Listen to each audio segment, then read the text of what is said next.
Radio 105.7.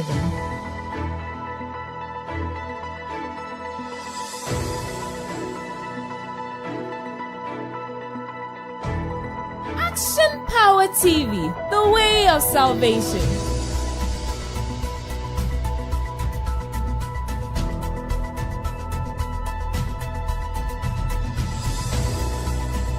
You're listening to AP Radio.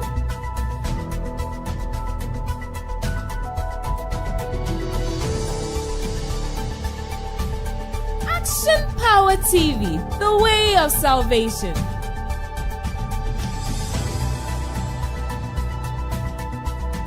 AP Radio 105.7.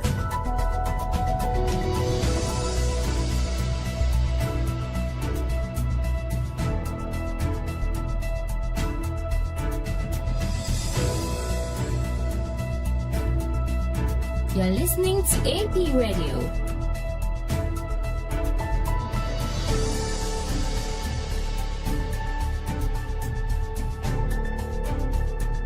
Action Power TV, the way of salvation.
Mama munyina mo ahawia yi edeba APTV ene radio 105.7 so yabo abonsa modo asisi nyamma yi moni amahodo so ene yede so mo sadum yenu brum kase ensam no de edi mo akotene bi eni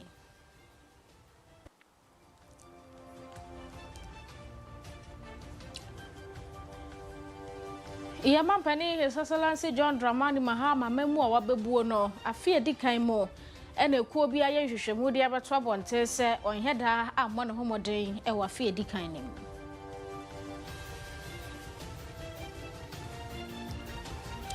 Sanso ena manebo ane se dabonwura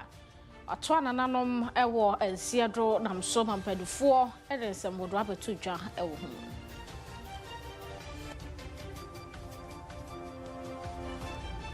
One suffer from mono, yes, a type 2 diabetes. A man of home no super, or your mofranim, Namsuma cocoa for notche, a buyer sabia wa. One Mr. Shemu or Mayano, or Mude cocoa ball, a ma wolf one in penny four.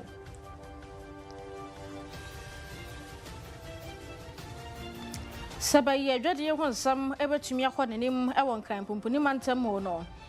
Dwadifo bi ya na omo ye adwuma e wo 31st market se aban ni so omo mfiri ho ne yensi dwane yedum omo de adesede bi abeto aban no anim awia yi yede mu nsem ebesomo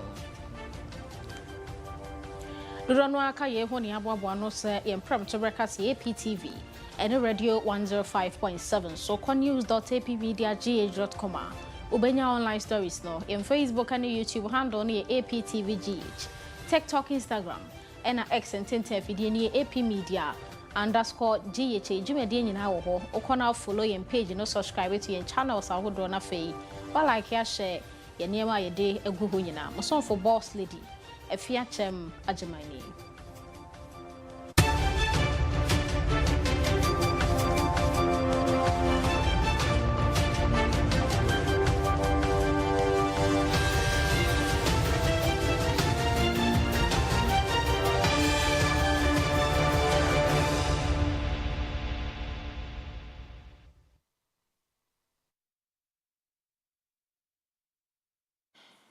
Ekwayafrano Institute of Economic Research and Public Policy. One more so my shemu Edison so abontin a Oma show ye mampani His Excellency John Dramani Mahama ne NDC abai one more betena so no mu bu oman ya fie dikan no ye 2025 no ekosi ye no na chese omo hwehwe mu no de abasa e mampani anhyeda amma no homoden dodro no a ewo ne dwumadi ahodo a ye de ahye ne nsa de dikan ya omo kire se aba no fompa infrastructure ya kwan ya sabia yesuku dan ene niema etete sa no anheda anye ne dodo ewo 2025 nim eno ne kese pa ema ne niema a wo ye ne dwumadi a wodie no wo ate so aba fom sa no eno efiri ho a amamuo ni mu no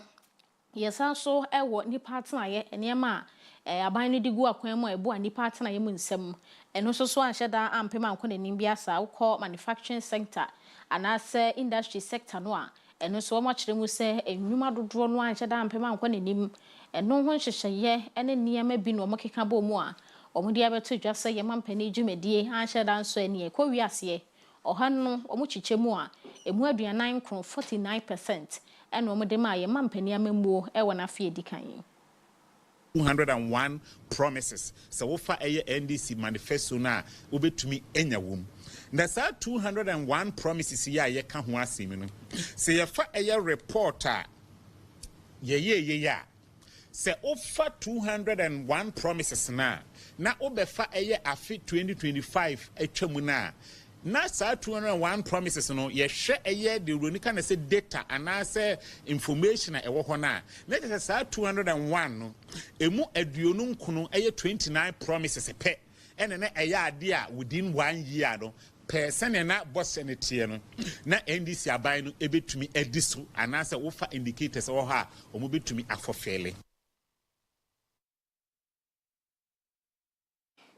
we Dr. Nyame Befi or development economist so a senior research fellow ewo ekua one more NSA omo hwa ban no dwumadie ehu se so ani ana se so ani nto omo hwehwe mu no ena omo de abeto abonten no ye to so ewo nsan fufuro mu a owura ye friend Dennis Miracles Aboagye onana edan kitawudi ano ema Dr. Alhaji Mahamadu Baumia ewo ne campaign ano pese obetu franka ma NPP amanyuko your Miracles Aboagye akodi nsenseme wo yokofo ensem ni nyina ne se ewa bandada no abreso no interministerial coordinating committee ewa decentralization so no yewrayi ena na ye executive secretary na manebo NSS sikasembi wo hono mu a wo mototo na se sika bi fa wo monsase enne nam so ma yokofo eso asemi mu ano mu yemu enhwehwemu yese sa abre do kra na accountant say wura pia wo mo akwa akọkire no ma ono kra de waje atum sa mpasika no ebi fa ne nsase a wono akasa firi ni pem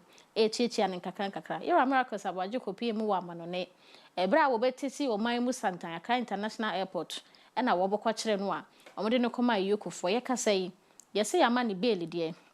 nanso sika wo mode to ye wrayi etiri so no enye sika kuma akra enam so ema ne lawyer panin your Samuel Atachia bekasa fa ho o se 50 million cedis enye sika kuma akra no abeka ne se omunkofa ajapade anase bibi e sombo sa 50 million omunkofa ne hen nti o ma yo madwen so mbesa de asem no akwa kopie mu wasani bia se be ya bill term no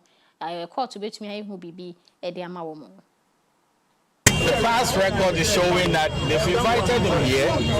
and he came, and they said when they needed him, they'll call him. So I believe that democracy and the rule of law has been reversed backwards, that a man who is not running away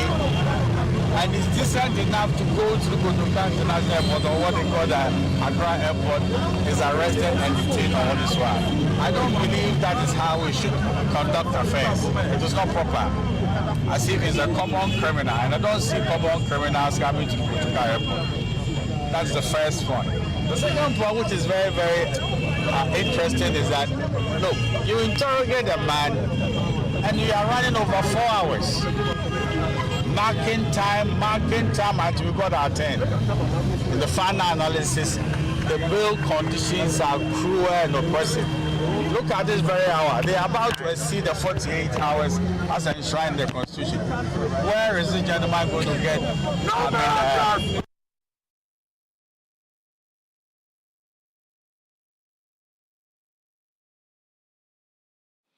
We ayora Samuel Atachia, one agent Mr. Lawyer Penny, Edemura Dennis Miracles Abwajinti, Caselda so, ewe yoku for catch and say bail term no 50 million cedis, and yet sika kuman wako pehu near my son bossa, and unti and na 1%, omoko ho appeal, recovery to me at a sokakra, Ediama womo. Now, once and for from no, Amaneba babe to dra, ya the boss at the ree. Yes, etia heneni etu ahene fo wo moda mo na namatan konyansa aseso panin pa oda wo mo no kuga na Adam Abdullahi otosumienu e de atodwa se dabonwura yana mahama ebukari otosumienu watananom ewo ensiedo no ada enwo mode sa amaneboyi ebetodwa na nkyeremu na kasa de local official ba ko owura Abdullahi Alidu won ejina atankonya ni nyina na mu a wode sa amaneboyi etodwa ikire mu se General Bosome no ewo 2019 afinim en wo mode yana mahama bukari otosumi no esi akonya so na ansa no mode ne betena so na 2002 mu ho na de na wo ye dabonwura no inhabonfo bi je ne nkwa efiri nsem free sa brand 2002 mu nyina beti 2019 ne de na chese akwakoye ko eda adehye mienu entemu a na chese asumdwe entumi mba dabon nanamatan konwa ensas no so ene sa 2019 nim omunya yana mahama bukari otosumienu a ena otuma asumdwe etimi ba asase so tefi 2019 nyina ene yedwa yi ede asumdwe ebu dabon asase no a aba besise neyi ne kra efiri ne nsa nam so ma womo ebo sa devre womo kire se enkemo somu ene womo nyina ehyenti no ewura yi free mu ano mu gina so a won ho eja no kwan krakra na so eyiyo ebeto ato so a wono mo ewo sane womo yo mo kyehye ewo dabon amamre ene amane mu nti eyiyo to so miensa no womo de akwose nyame yadom a yewada July boso me de to so dunsia ewo Afia mu said owura Abdullahi Alidu echire mu no wants to carry out to the youth and the people of Agyemang is that the king was a lover of peace, and so he's entreating everybody to treat these monumental laws as a sign that indeed, or to use it as a uniting force, so that at least we'll grieve in dignity and then also mourn the king in peace. And he also wants to send a message to the security agencies that since the king is no more, traditionally, every chief in the kingdom is to come and pay their last respects. And they would come here with maskers, that is, there will be musketry. And so he's entreating the security agencies to bear with us in these tribunals. And to the immediate family, that they should bear in mind that this loss is not for them only, but for the kingdom and the entire nation. Wai ayopani ba ko wo dagbon na nanu matan konwa ensasre so owura Abdullahi Alidu ene wo mode atodwa se wo muwura yana mahama bukari otosumienu ato nanom ewo ensiedo ye koni patna yimo ensem.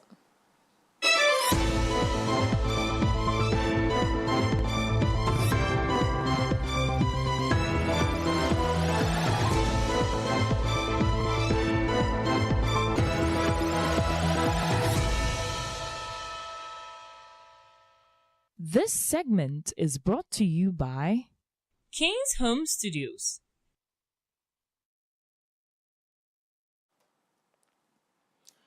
Driver and Vehicle Licensing Authority, DVLA, Ekono, na amanebone so makwako bie o matena efofro e wo Salaga. Dam so Emma Mashibejani de ma o Honorable Hajia Zuira Mahama.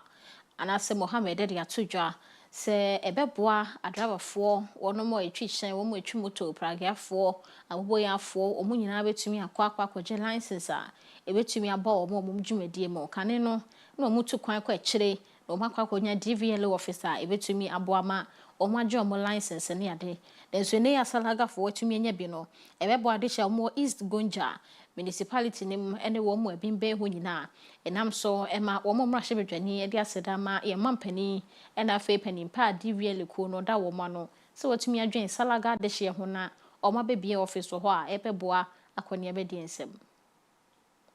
Use this opportunity to acknowledge Hiram Pembiura for his continued support, his pointers, and sometimes his personal involvement in getting us moving from point 0 to point 1. Era, we appreciate you very much. The Chief Executive of the Driver Vehicle Licensing Authority, Mr. Julius Nikwe-Koti, Deputy Chief Executive, Mr. Foster Akwesi Asante, Royal Majesty, the Pembiura Ndefuso Babanya IV, distinguished chiefs and imams of Salaga, elders of Salaga, fellow citizens, ladies and gentlemen. It's a proud day for Salaga. For the very first time in our history, an authority office of its own. The day did not come easily. For years, our people traveled long distances at real cost in time and money.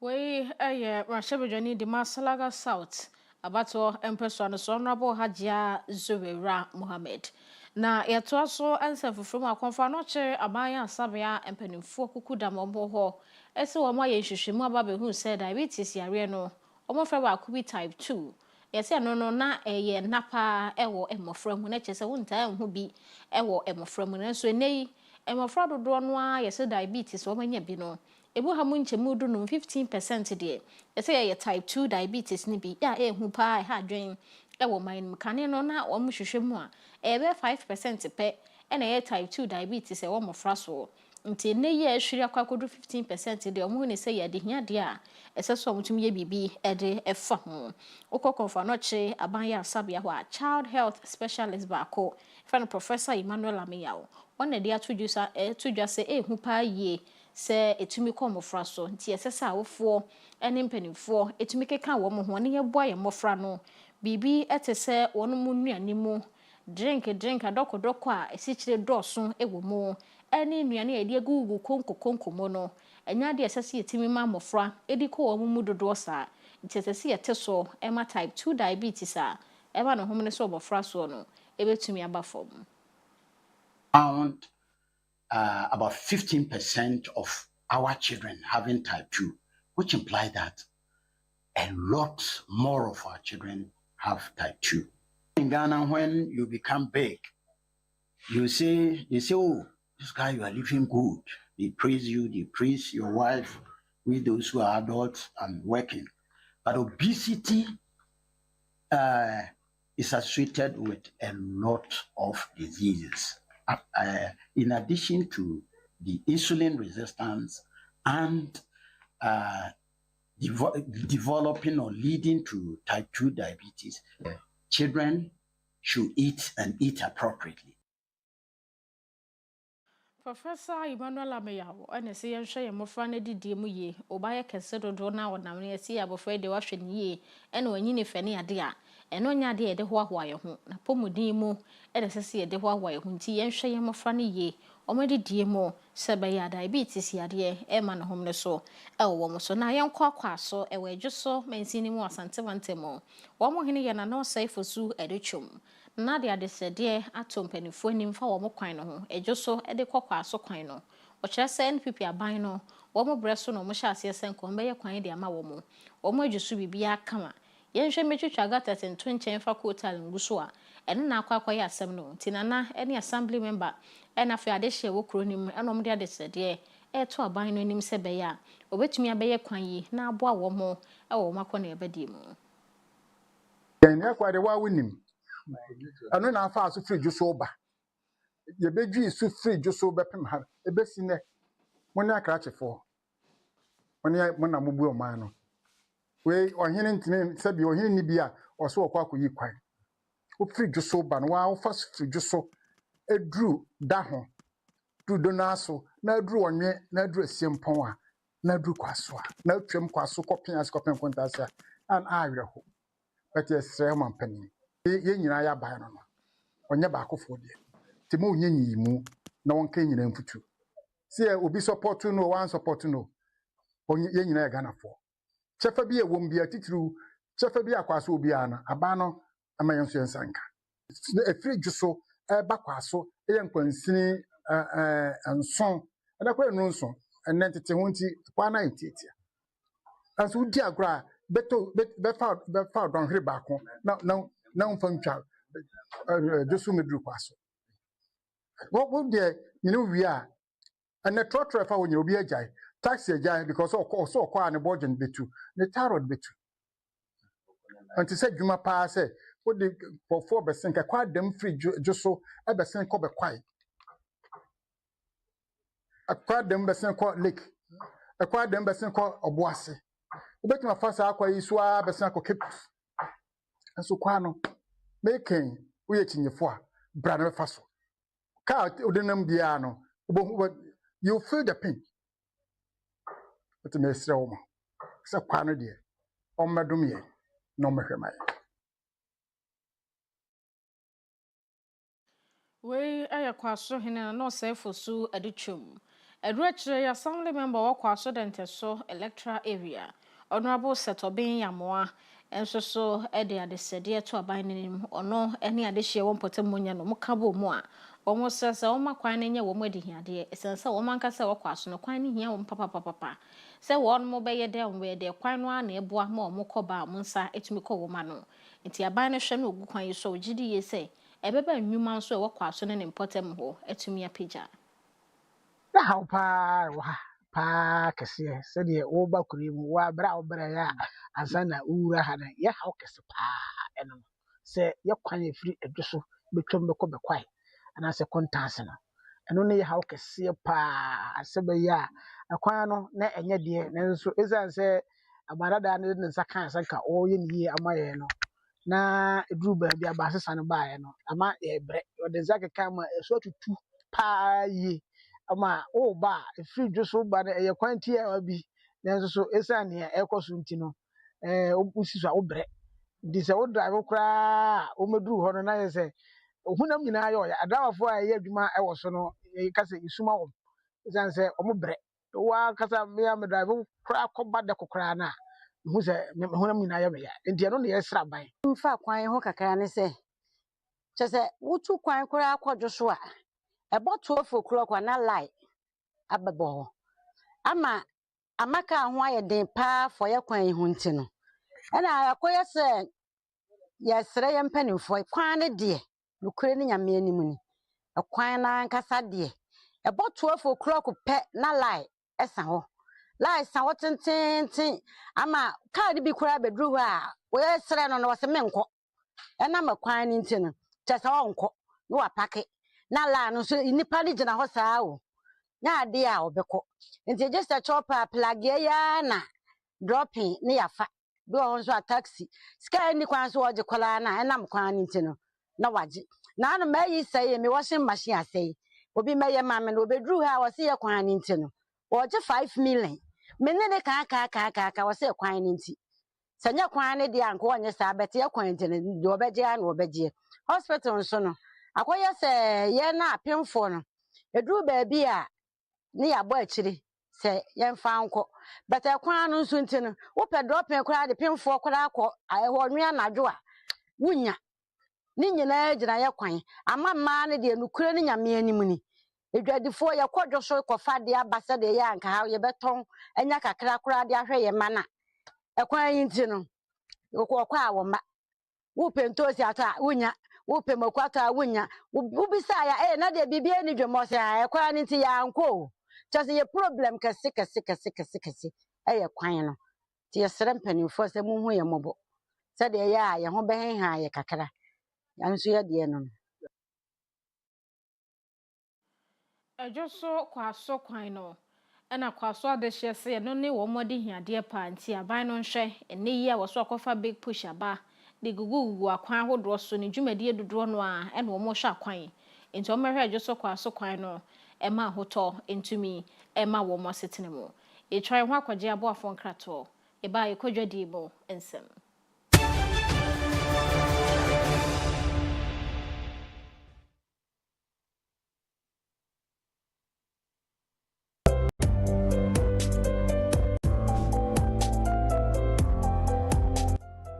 No kwasam say adwumasua ade a se wonsaka obi antumi ngem free wonsam enonti enei se wopese wotu kwan kwa amonone ana wotena omanga na mu adwumanya sika gu botom de a mekanfo St Augustine Heavy Machine Training Center de amount call na onfa na wotwemienu pe enkyerɛwo caterpillar piloda any forklifter ebo no ewo fom kra ye wo Kumasi Askwa ye ne Askwa police station no dinhwɛ yes, also Ben Askwa Children's Hospital Tafua Akoko Space Junction wa ube to me a fresh St. Augustine Heavy Machine Training Center 0243860810 St. Augustine Heavy Machine Training Center. We are your last stop. For desktops, UPS, toners, and printers galore, Bell Enterprise has got it all, from CCTV cameras to office chairs that keep you in style at affordable prices that will make you smile. For schools, businesses, and individuals alike, we have what you will surely like. Contact us on 0245 099 786,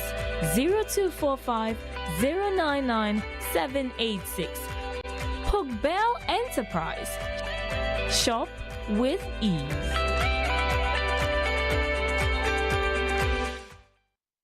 Introducing the Smiling Shack Outdoor Solar Camping Light.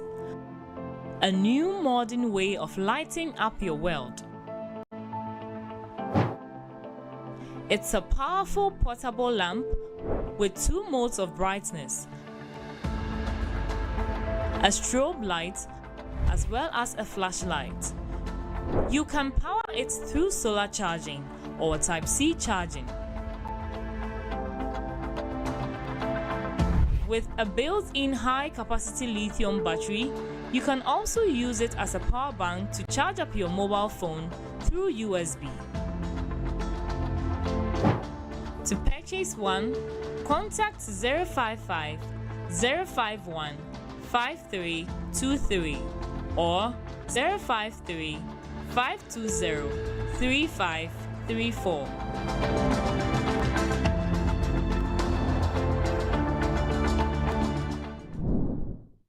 This is what mini wireless networks look like. But hey, this is what they actually look like.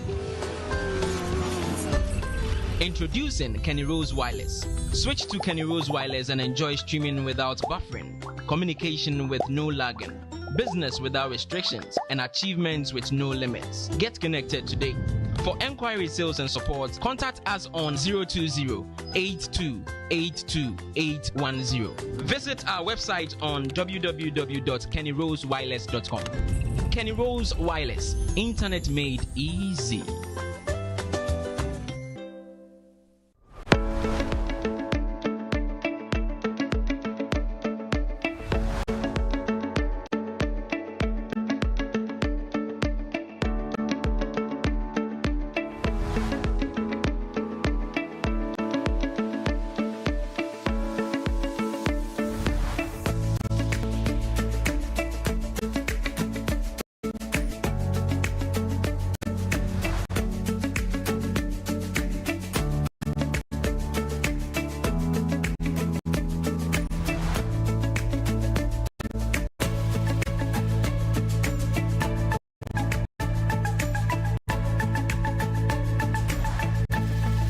Download the AP Media app now. apmediagh.com/app.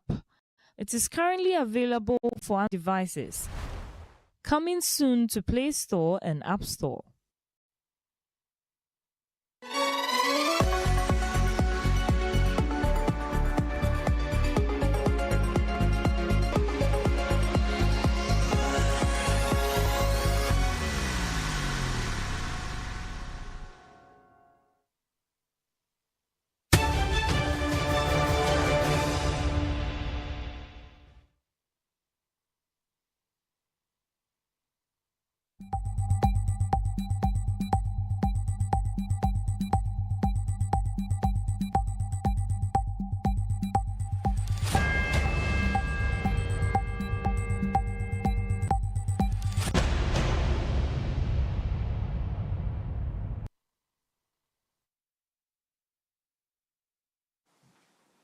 Awaphobia woso ya sema ya dia wi apram to rekasi asom wo monkrato ene yekoje ye no APTV ene radio 105.7 suni na yeto so odwade ensemo a wo hwe parliament government assurance committee no a wono tena sema so afoba wo manim na wo matoto wo manofo mudwumadi ahodo a yekoso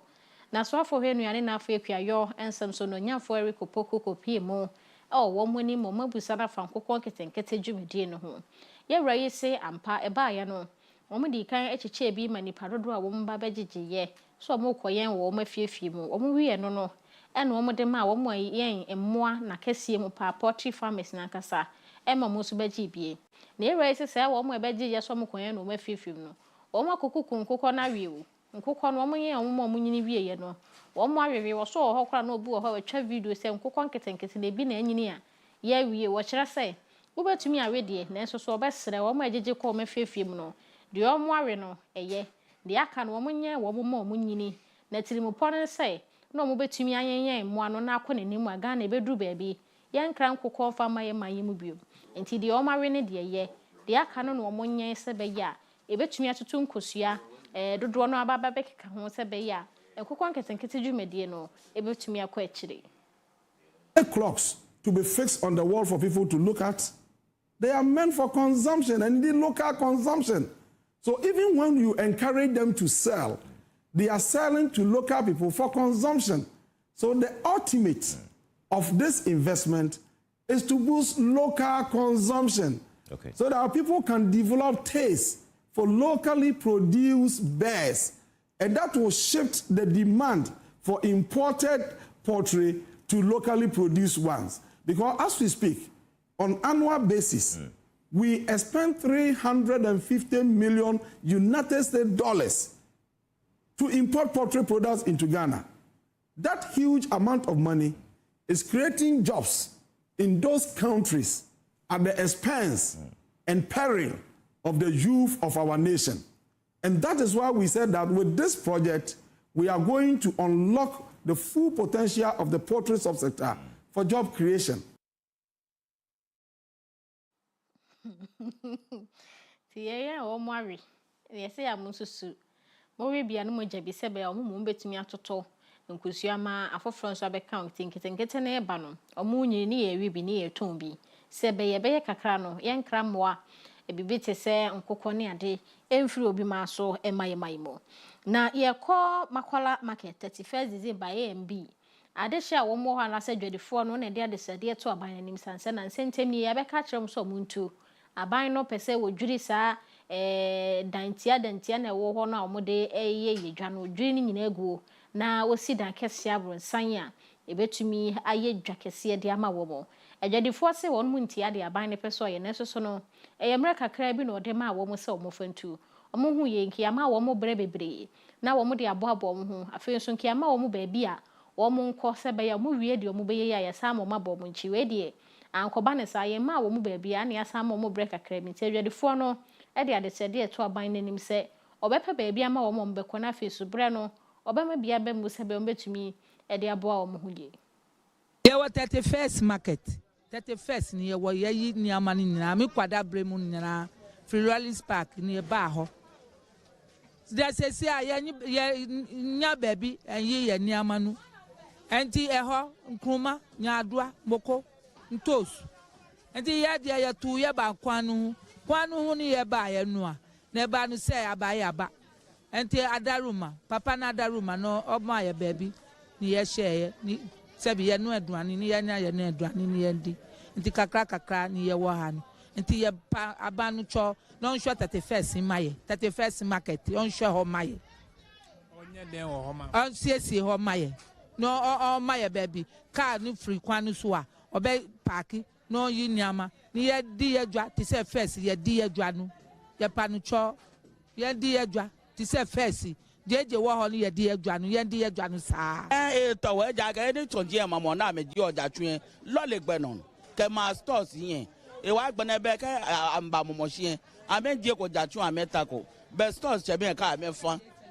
e ka je chale fi e be san lo le ahie fue ni lo le aba de ba che ngmeje telo ngmeje dwe e ja ga na atwe nu mo ka fa stores che me ba e ka ba fi ahun to ni wo le tonje asani ko ba jofo efe ni no be ko sra ba ke ma wala ba wo sram sika wa ye lolly park ye se ni di oja to ye 31st e mi ele wa kura le ko tonje ba nwa me twisi we 31st December edwedifo na ono de sansem we etudwa nkran no ntumi nka bia enka oba call oba kennedy emoy yankosho yensi de no ahoden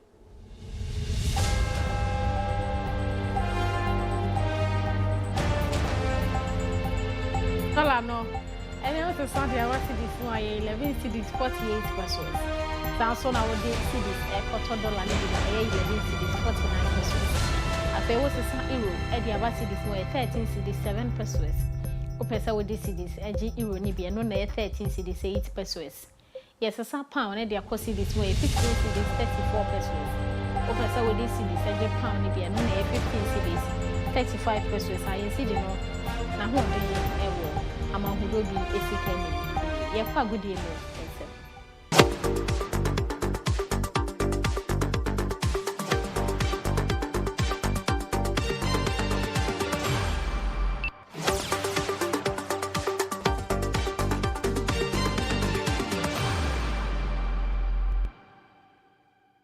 This segment is brought to you by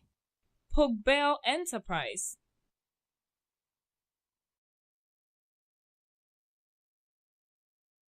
Sami okay ye born eja gudie mu ensem ebe sami mo akwaba me aba me jusu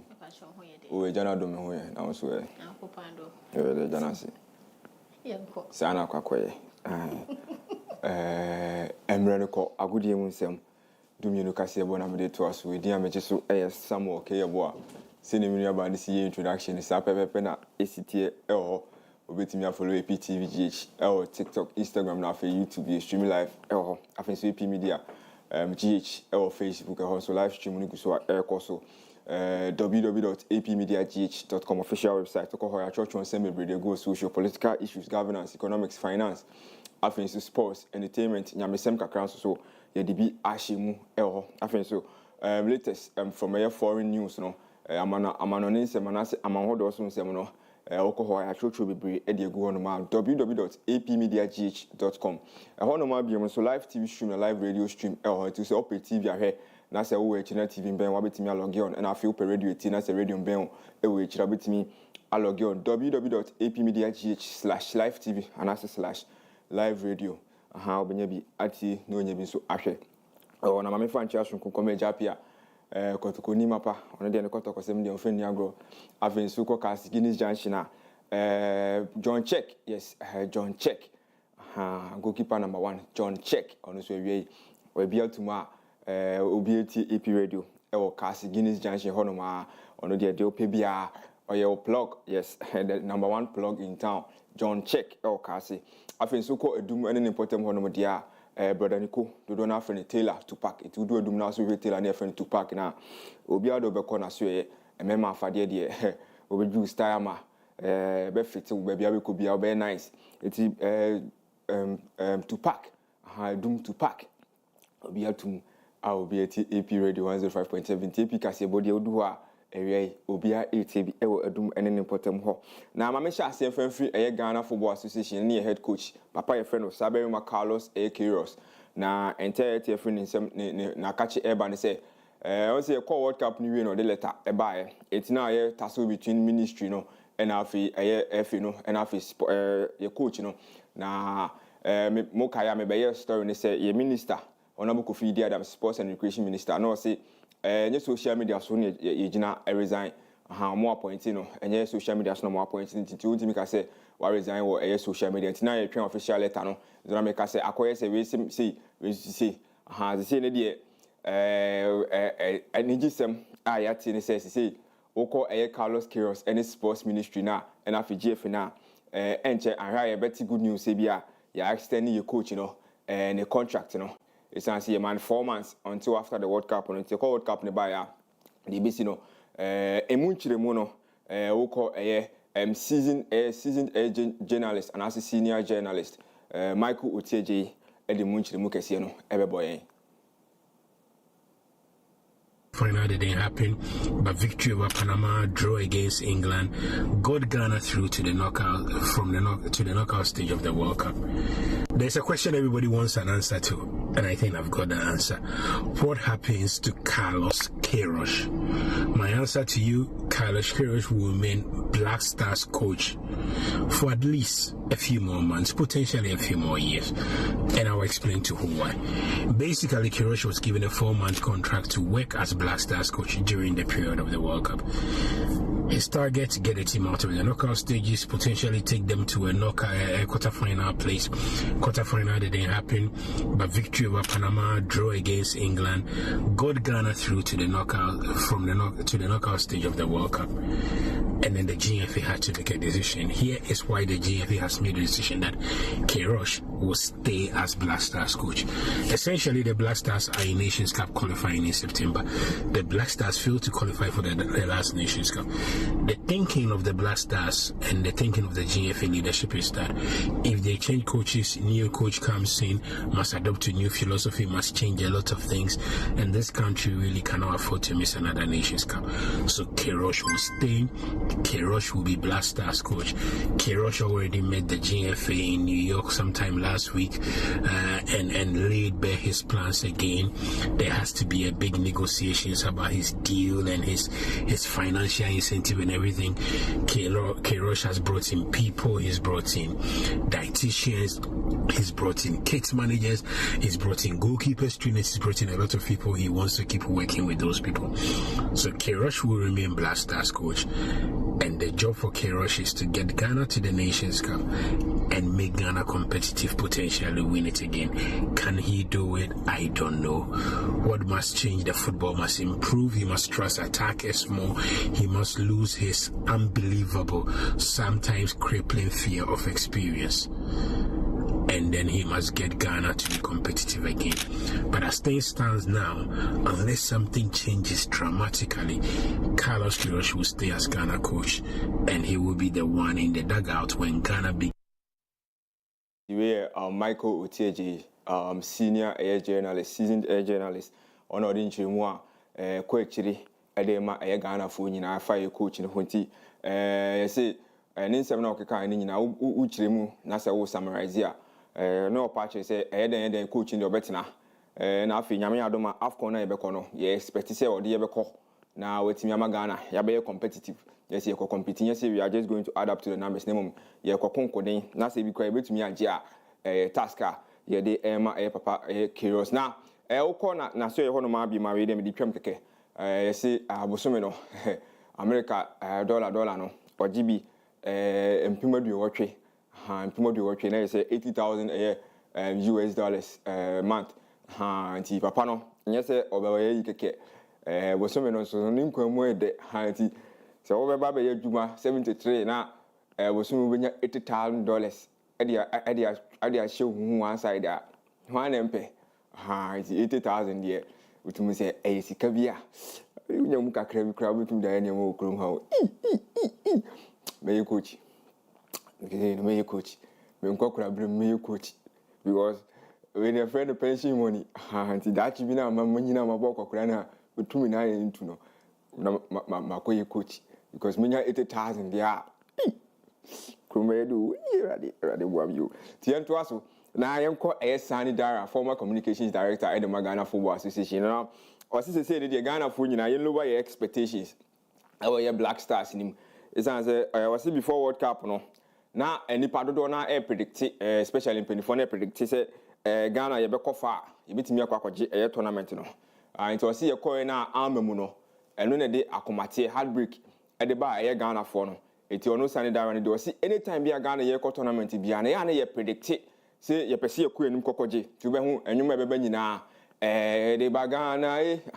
ɔsi ɛnwom na obeti no Black Stars victory nti na yɛ sɛ akɔyɛ sɛ yɛ nya deɛ nemom yɛkɔ no deɛ yɛbɛto nwom a ɛyɛ victory ɛne yɛ de ba Ghana eti ɔsi saa nnɛma no nyinaa yɛ ade a ɛmoa Ghana ɛna afei so no ɔka sɛ yɛkɔ tournament no ɛnneɛma mmienu na ɔno otimi ehu yɛ ohun sɛ a team a ɔma yɛ ready sɛ ɔmo bɛ fight ɛna afei a team a na ɛsan so yɛ very weak eti ɛyɛ strength ɛna afei weakness baabi ahoɔden wɔ no yɛkɔ tournament ni hu ɛna afei baabi a yɛyɛ weak na yɛ mmerɛ no so yɛkɔ tournament no ɛtimi a highlight ɛde ama yɛ nemom ɔno de ɔsi ohope sɛ yɛbɛtumi abuild on ne abuild ɛyɛ solid team for the next 5-6 years no sɛ de bɛyɛ a yɛkɔ afei deɛ wotumi sɛ team no gyina hɔ nom a ɛnyɛ wo kra na bɛka sɛ yɛkɔ akɔgye nemom Ghana fo nyinaa bɛhu sɛ we de yɛwɔ solid team a ebetimi ɛde aboa yɛ deɛ de call 2026 ɛyɛ World Cup de ɔsi na nhyɛ da nyɛ eti ɛho results ɛne de bɛɛ fie eti Sani Dara nso nsɛm kakra ɔde aba bɛto dwa ɛhɔ na yɛkɔ Black Stars yɛ goalkeeper osina kan de ma ɛyɛ St Gallen ɛwɔ yɛ Swiss ɛyɛ league nim na ɔde nsɛm kakra aba bɛto dwa ɛfa ne performance ɛna afei ne club side ɛna ɔman Ghana wɔsi wokɔ ɛyɛ ne club a ɛyɛ St Gallen ɛwɔ Switzerland hɔ nom na ɛhɔ deɛ ɔmo mfa ne nsi fam na mmom ɔse ɔba Ghana ha nom na ɛyɛ ana criticism no ɛyɛ ana ɛdɔɔso nti ɔse ɔno sɛ saa deɛ no ɛnyɛ adeɛ ha no ɔse ɛnha no koraa sɛ ɔkɔ ne club a yɛ praise no na mmom ɔba Ghana ha nom a manfoɔ criticize no ɔse ɔte koraa sɛ manfoɔ ka sɛ ɔda goal mu a ɔda post ni mu a ɛyɛ ana ɔyi invite ɔfrɛfrɛ boss ɛma ne ba ne so ɔse ɛno ne adeɛ a dodoɔ na ɛde ɔmani hwɛ ɛde hu ka na ɔno nso kwate bi na mmom ɔse saa nneɛma no nyinaa ɔyɛ goalkeeper na sɛ ɔyɛ goalkeeper deɛ a ɛyɛ ana wo expect sɛ wo be make saves eti sɛ ɔdam na sɛ ball ba ne so a ɔnyɛ ne den ɔnyɛ defender ɔyɛ goalkeeper eti sɛ ball aba ne so a sɛ ne deɛ no sɛ ɔbɛkye ne deɛ no sɛ ɔbɛsave at the end of the day no sɛ wini a fine sɛ lose nso a ɛno so saa na aba eti ɔmo ayɛ ɔmo criticize no ɛkwan bɔne so no ɔse ne nyinaa wate na mmom ɛnyɛ ne ya ɛsan sɛ ne club side prison no na ɔno ankasa ne fie deɛ ɛyɛ ana ayɛ saa no ɔse ɔwɔ nkɔɔfoɔ bi wɔ ɔman no mu a ɔmo deɛ ɔmpɛ n'asɛm paa nti sɛ ɔmpɛ n'asɛm a ɔno deɛ wate ɔmo mpɛ n'asɛm no ɔde ɔmo ase ɔmo mpɛ n'asɛm no so ɔde ɔmo ase na mmom ɔse ɔkɔ ne club a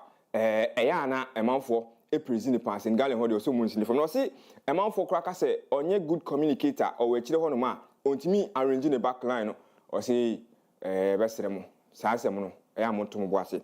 na yɛpɛ comparison too much ɔno ane hɔ nom biem atisigi hɔ a na ɔkasa fa ɛyɛ 2027 ɛyɛ AFCON ne ho na ɔse yɛbɛ qualify ɛde akɔ ɛyɛ 2027 ɛyɛ AFCON ɔse ɛyɛ den a nyame adom ɛbɛ qualify ɔse ɛbɛkɔ so aman mmiɛnsa Kenya Tanzania ɛna afei Uganda ɔmo na yɛ co-host no na ɔse yɛwɔ quality ɛna afei yɛwɔ good players a ɔno na adwene mu no hunu sɛ nneɛma bɛtumi akɔ yie ɛde ama yɛwe na ɔne Sport FM ɛna na ɛkasa ɛwɔ hɔ ɔse we can make a statement ɔse yɛkɔ AFCON na nyɛ sɛ yɛ qualify kɛkɛ wo na mmom yɛkɔ a yɛkɔ make statement na sɛ yɛkɔ akɔgye statement ne bi ani o we bi na Sani Dara sɛ ɛyɛ a yɛnto yɛbɔ ase no na mmom goalkeeper no Atisigi Lawrence ɔse yɛkɔ deɛ a statement of intent ɛnyɛ agorɔ ne yɛkɔ akɔdi san sɛ group no ɔse ɔmo yɛ well organized ɛna afei psychologically no boys no asake ɔmo ho a yɛkɔ nyame adom next AFCON na statement yes yɛkɔ akɔgye abo we kasi we su kasi na mmom goalkeeper no wɔda mu no wabɛyɛ assuring sɛ qualification ne deɛ ɛyɛ a yɛbɛ qualify mind you any Cote d'Ivoire ɛna ɛwɔ one group na mmom yɛbɛfa top 2 no no ne ani gisɛm no ɛyɛ a yɛni first yɛbɛdi second eti 2027 AFCON no nyame adom Ghana yɛbɛtumi aqualify akɔ bi ɛsan sɛ after 2027 no CAF ɛde kɔ 4 years every 4 years ɛna yɛbɛbɔ AFCON no eti sɛ yɛtumi ankɔ wɔ bi deɛ anɛs yɛbɛtwɛn 4 years o ɛbɛha adwene ti asisi we deɛ me baake o paa sɛ yɛbɛtumi aboa yɛn ne yɛtumi aqualify akɔ ɛyɛ world AFCON no na afei nneɛma kɔ yi ɛde ama ɛwɔ club side ɛsan sɛ St Gallen ɛne Benfica bɛbɔ Europa ɛyɛ playoff ne ti yɛbɛwish good luck sɛ duru saa mmerɛ no a obetimi akototo ne ba ye ne ehu no e wo Europa League no nyame adoma 2026-27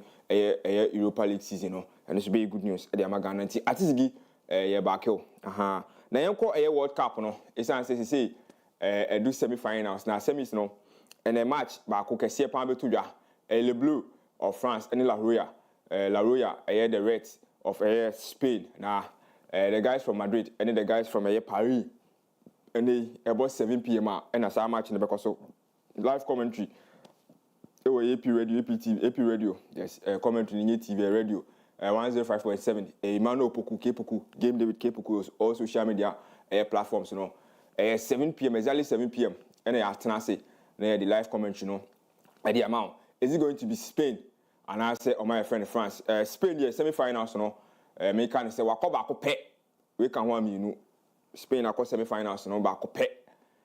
2010 and okoji we kaya share Holland for share omo baako omo giye that was the first time Spain echo the semi-finals and they wako the etosu mienu omo progress and I say France for no France the omo kwa it's answer March 2018 and 2022 some call finals that's the semi-finals o matra eti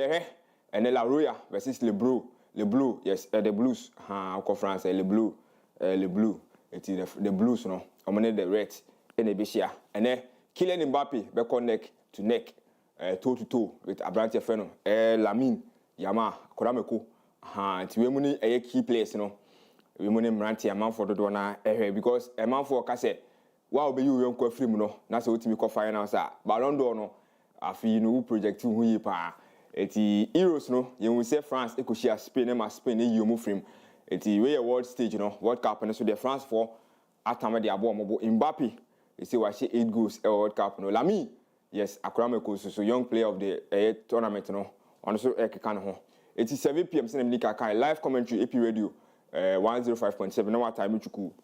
na what actually is it going to be France and I say my friend Spain is it going to be Kylian Mbappe hello team and I say Lamine Yamal Spain for so Oma consider just 1 goal tournament ni na Oma consider only 1 goal against Belgium Abraham Omo by 2 goals to 1 it is a Spain defense I know the year pa it is strong defense versus lethal attack lethal unica lethal just attack you it is 7 p.m. Pepe no atnase na ya the commentary yes her live commentary the World Cup yene mo ana ayi ni nyina ya mamo summarizing na interest ya mamo history ya mamo bibia tactical analogy of the game say na MIC kono in fact you've been with us it yes so yes 7 mo year for God and for country 7 p.m. sharp na say na ya make no wape soda bi no wape biscuit bi na say insuo bi si one side it ye bo referee bo mo prayer na wodi soda si one side and now drink na fe biscuit go ba na say you team no afa baako no worry go ba na nyi team na wanu musuo because e basa obubefu ti sa na akwakoye ti mame fancy na menu aba Afia Kyem the boss lady efa kase bono emfa nko na wiye eti Afia media si to aso mame all right same matema so abusia same okay yebo a ho ne dia agudie mu nsema maye yede kase ni nyina besi ha news.apmediagh.com ho na abenya online stories no Facebook and YouTube handle ni APTVGH TikTok Instagram and X and Twitter ni APmedia_GH yankosha wodedi enkre. Happy birthday to you, Honorable Sahada Idrisu. Happy birthday to you, Assembly Woman Ewa Noku Electoral Area Sevibekwai. Yankopo insha no onyo kese. Honorable Akismi Sevibekwai ne say yen wish you a happy birthday. Happy birthday to you, Frida, inside Sevibekwai. Nyame insha wa wodadi so oma de uye bia enye ye. Happy birthday to you, Frida, inside Sevibekwai.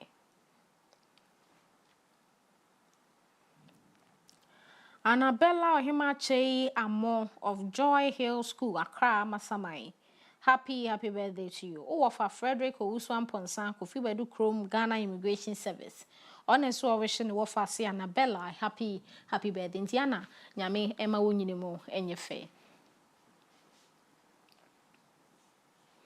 Mami ensano ahia ke pokuni na bedwafo AP Sports Jumedi no so. Boss lady Afia Kyem Agyemang ni medin. No nsia ye be se hia makrawo.